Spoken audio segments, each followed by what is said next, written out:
Right, good morning everybody. I'm delighted to be here. Thank you all very much for giving us a bit of time on air. First off, my name is Merlin Becker. I hail from the Wicklow Mountains and I've been involved with wader conservation in some form or other pretty much all my working career. But very, very passionate for all things game and wildlife, but particularly curlew, which are an extremely important bird in our environment. So basically we're going to talk about a partnership working in the Antrim Hills. Katie, Gibb and I actually work for the IGCT, not the RSPB, just a fact check. And then Katie obviously works at the RSPB as well. A fantastic partnership working going on at the moment. And we're involved with all these different types of organisations. We're quite pushed for time, we only have 50 minutes, so I'm probably going to rattle through this fairly quick. So excuse some of my fast-paced Wicklow accent. So basically, in Glenwherry Moor, I think, as we do for there, it was right up here in the Antrim Hills here, with some of you don't know it. So located between Ballymena and Larne. It's owned by Caffrey, so owned by DERA, the Department of Agriculture in Northern Ireland. This is actually the smaller project in the Antrim Hills area, which I'm going to talk about. Katie's going to talk about the bigger area. And it compromises of around 2,800 acres of mainly hill farm area. I'm going to talk about the Glenwherry Hills Regeneration Project. So this is GHRP, as it's known for short. So this was set up, I think, in 2009, if memory serves me right. I wasn't there at the time, by a group of these folk here. So it's basically was set up to maximise biodiversity in the Glenwherry Hills area. Everything was sort of in decline at that sort of stage, and then sort of the partnership got together to try and help out with things. So the IGCT, the Irish Grouse Conservation Trust, who I work for, we provide the predator control and heather management through burning and cutting. RSPB does the advice of surveys on the ground and bird recording and ecological work. And then there's additional inputs from NIA, Northern Ireland Environment Agency, and then AFBI do the habitat monitoring as well on the farm as well. So a really good example of partnership working. And this is fantastically underpinned by 18 farmers on the hills, and without them, that success just wouldn't be physically possible. So just the key to the GHRP success, really. So the three-legged stool mantra, I learned these tricks across the way, and I was trained by the GWCT across the water, so I learned a lot of great things over there and to take my knowledge hopefully back home to make a difference. So really it's underpinned by research, predator control and habitat management, and without one of those legs, the stool will obviously fall down. So just an example of some of the habitat management that we do. So we do a bit of cutting on the hill, we do a lot of burning and grazing as well with cattle and sheep, and that three-pronged attack really is a fantastic creating a habitat mosaic for a lot of the wading birds on the hills, but also for the grouse and everything else that resides on the hills. Predator control, I'll probably talk about this a little bit more in detail, guys, something that's very close to my heart. My father was a gamekeeper in the Wicklow Hills for many moons, so I grew up with predation management. Apologise for some of this graphic imagery here, but this just is a very, very important element that I like to try and highlight to some folk who really don't necessarily see sometimes the coalface of what nature conservation is, because it's very, very, very heartbreaking a lot of times, which I know a lot of you guys have seen it face to face. But to give you an example, from 1 year, from September 21 to September 22, I myself took out 212 foxes. You calculate that out, foxes eating I average it out at 1.5 pounds of food per day. That's in and around 550 pounds of food per fox per year. You tell that up, that's around 50 tonnes of biomass in the environment that are left in that 4,000 or 5,000 acre area on the Glenwherry Hills, which is pretty damn scary. And that's for one predator.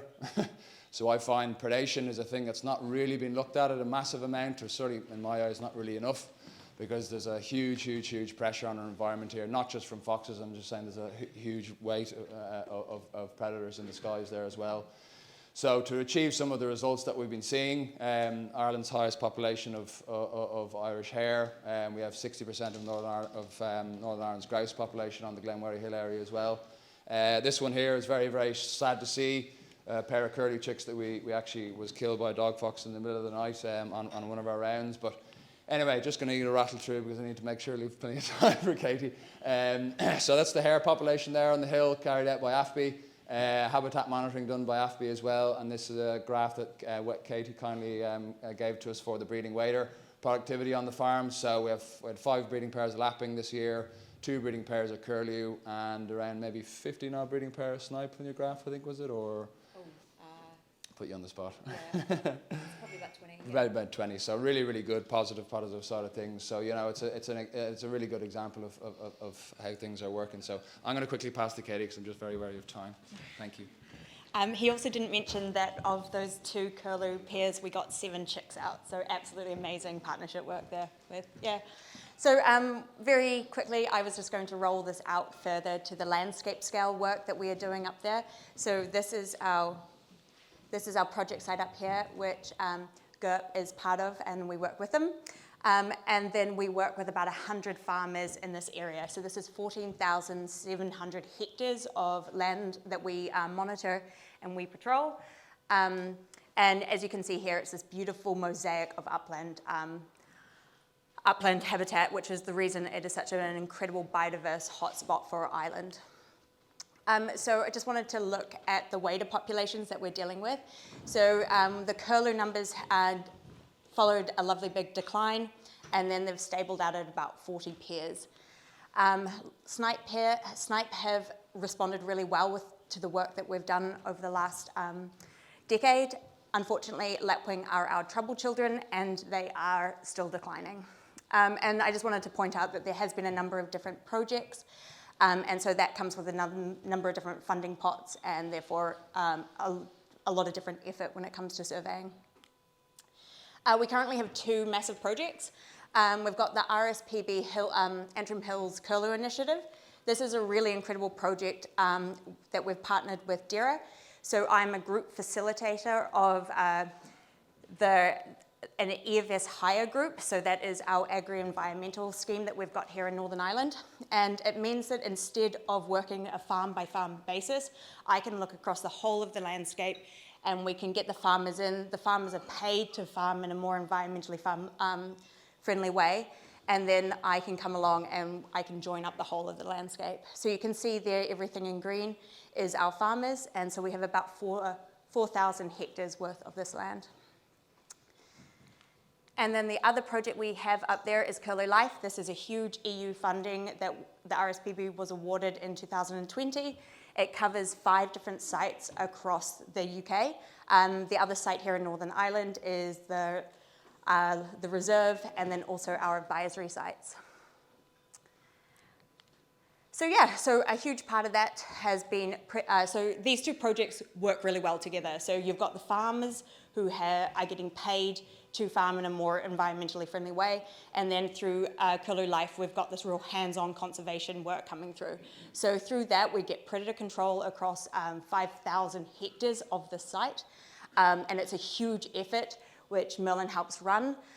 This is 3 guys on the ground almost full time, so from November to the last bird, to whenever the last bird fledges, and that's with crow control. Then we've got, fox control, and then crow control over the main nesting period.